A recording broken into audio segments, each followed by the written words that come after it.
Republicans wrapped their unconventional convention on Thursday with President Trump pummeling Democrats and presenting himself as the defender of American values.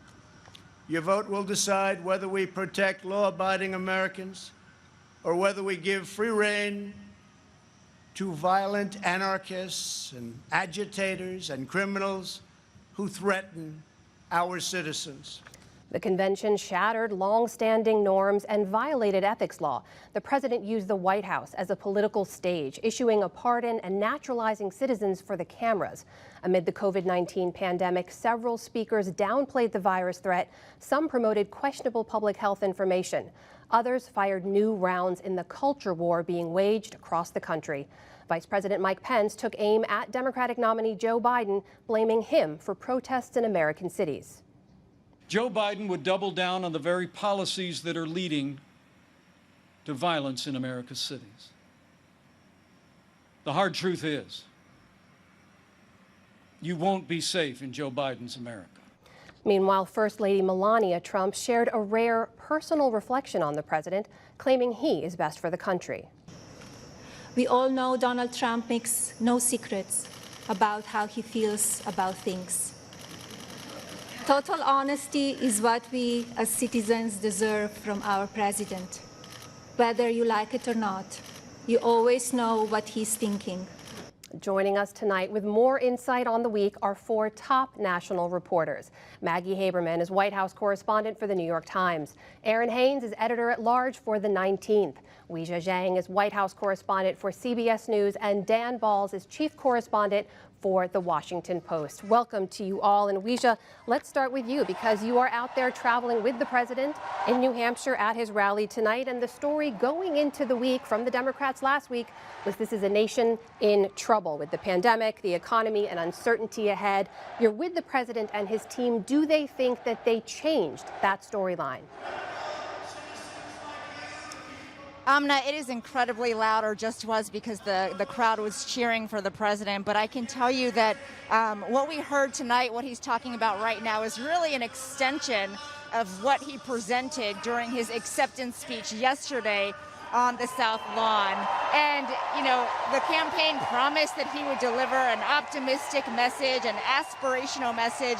But because he focused so much on Joe Biden in order to draw that contrast, it really has been a long string of dire warnings to Americans about what kind of the country they would live in if the Democrats were to win.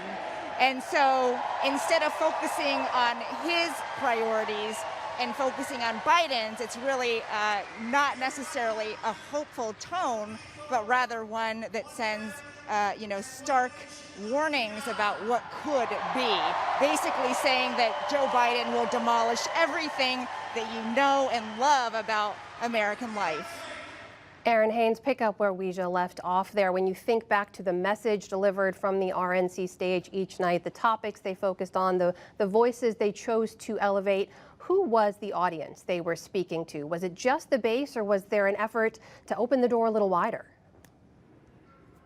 Well, Amna, I think that who the president was speaking to was his America. The president talked about the founding fathers and this country's history as mostly white and mostly male. The two Americas were really on display. The dual pandemics of coronavirus and racism largely not happening in the president's America. You had Joe Biden saying that he had just talked with the family of Jacob Blake this week, while the president didn't even mention Jacob Blake, nor did he address the systemic racism around policing that has had protesters in the streets for weeks, instead choosing to focus on things like cancel culture and the threat of looters and violence that is the minority of the activity that is going on amid the social unrest across the country. And Maggie, when you look at the location for that speech, where those remarks were delivered from, it got a lot of attention. We've never seen the White House used in that way. The president even referenced it directly, saying, "We are here and they are not." The lines are so blurred between the campaign and the administration. Was there any consideration or conversation around that from the Trump team and the campaign before that speech? Look, there certainly was an awareness that they were doing something that no president has done, and no president has done for a reason. No president has sought to use what is really the people's house to suggest it's their own home. The president literally did that last night. The president is not subject to the Hatch Act, but certainly the staff members who work for him, who were involved in aspects of setting this up, are subject to the Hatch Act. However, it's unlikely to come to pass or to be enforced here in any way, and the president likes thumbing his nose at this. Look, if President Obama or President Clinton or President Bush had done something similar, they would have been destroyed for it, Obama and Clinton, by the conservative media, and that media would have been correct. So the president did something that he knows is so shattering of for all of the norms he has busted, this took it much further than what we've seen before. He is playing to an image of, the force of the presidency, and he wants people to see that. Whether that is going to be enough for people to come around to his side, given where his poll numbers are, I think is a big question. Dan, let me ask you about some of the messages that the president delivered in that speech, because it's not uncommon at a convention, right, to do some storytelling, but there wasn't a lot of policy. There were a lot of big ideas, a lot of the ideas that are feeding into these culture wars that we mentioned earlier. Even among Trump supporters, though, some of the top issues are things like the economy. So was it worth it for the campaign to spend that much time on those kinds of issues that aren't top of mind for most?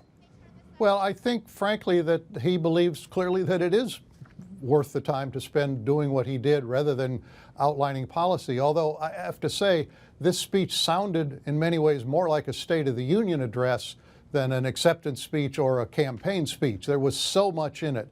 It ran 70 minutes. It was only 6 minutes shorter than his 2016 speech. But he did have an opportunity to tout accomplishments that he thinks people don't give him enough credit for.